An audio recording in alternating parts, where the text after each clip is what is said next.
Assalamualaikum warahmatullahi wabarakatuh. Perkenalkan, nama saya Putri. Di sini saya akan membahas macam-macam ibadah di Islam.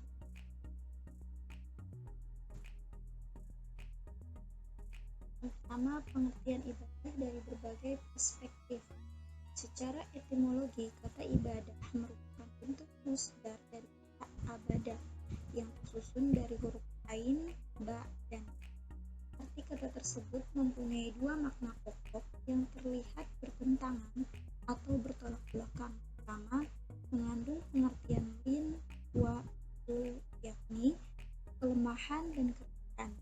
Kedua, mengandung pengertian syiddat wa khilaz, yakni kekerasan dan kekasaran. Pengertian-pengertian ibadah dalam ungkapan yang berbeda-beda, sebagaimana yang telah dikutip, pada dasarnya memiliki kesamaan esensial, yakni masing-masing bermuara pada pengabdian seorang hamba kepada Allah Subhanahu dengan cara mengagungkannya, taat kepadanya, tunduk kepadanya, dan cinta yang sempurna kepadanya.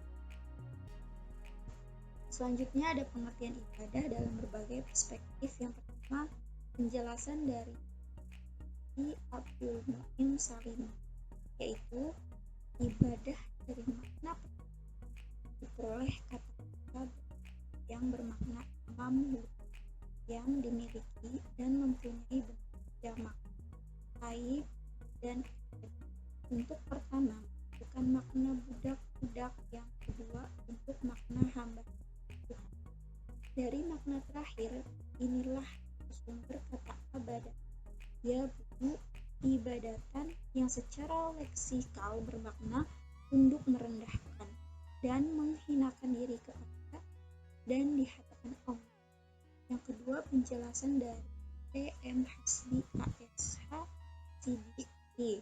Beliau menjelaskan bahwa ibadah dari segala bahasa adalah taat, menurut, mengikut, tunduk, dan doa.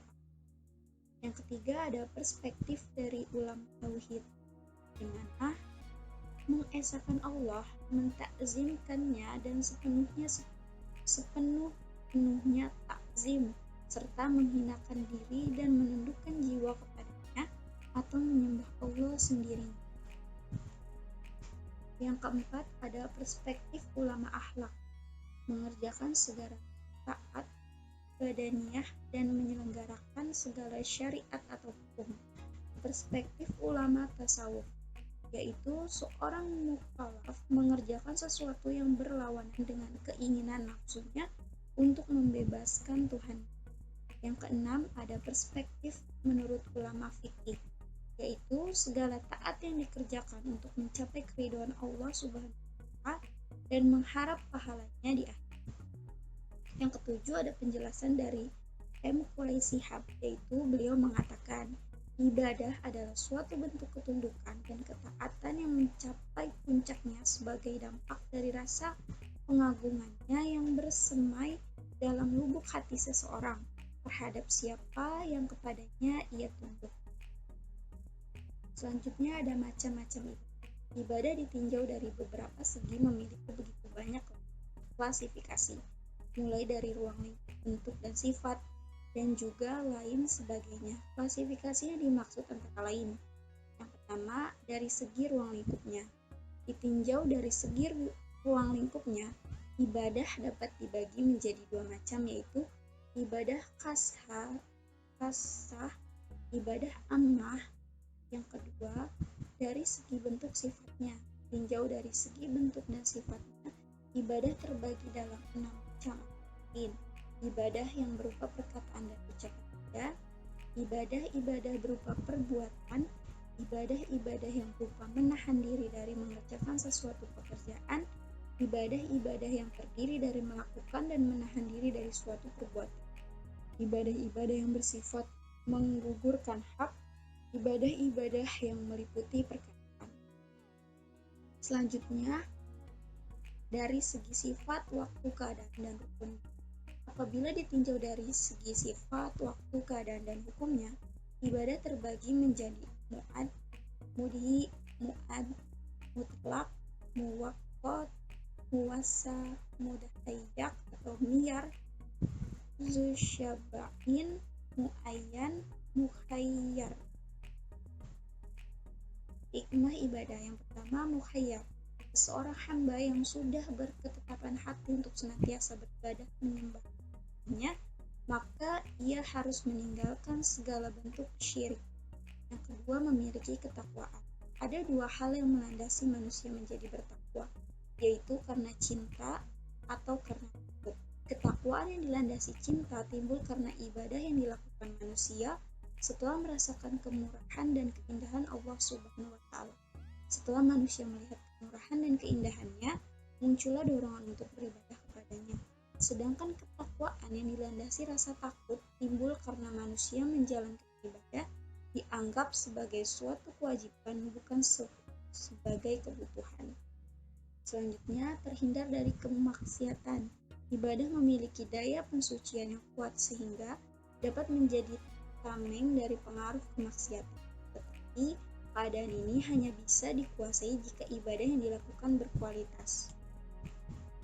Yang keempat, tidak kikir. Berbeda dengan hamba yang mencintai Allah Subhanahu wa Ta'ala, senantiasa dermawan menafkahkan hartanya di jalan Allah, ia menyadari bahwa miliknya adalah bukan haknya, tetapi ia hanya memanfaatkan untuk keperluan semata-mata sebagai bekal di akhirat yang diwujudkan dalam bentuk pengorbanan harta untuk keperluan umat.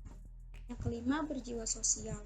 Merasakan keberadaan Allah, meraih martabat liqa'illah, terkabul doa-doanya, banyak saudara, memiliki kejujuran, berhati ikhlas, memiliki kedisiplinan, sehat jasmani dan ya, kesimpulan dari semua penelitian yang pertama, ibadah adalah semua yang mencakup segala perbuatan yang disukai dan diridhoi oleh Allah Subhanahu wa Ta'ala, baik berupa perkataan maupun perbuatan, baik terang-terangan maupun tersembunyi, dalam rangka mengagungkan Allah Subhanahu wa Ta'ala dan mengharapkan. Yang kedua, fungsi ibadah adalah mewujudkan hubungan antara hamba dengan Tuhan, mendidik mental dan menjadi diri disiplin.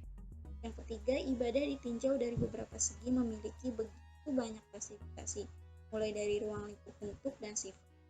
Hikmah ibadah adalah menjadikan manusia yang disiplin dan bertanggung jawab. Selanjutnya, keutamaan ibadah adalah untuk mensucikan jiwa dan meningkatkan derajat manusia di hadapan Tuhannya. Oke, sekian presentasi dari saya. Kurang maaf wabillahi hidayah. Assalamualaikum warahmatullahi wabarakatuh.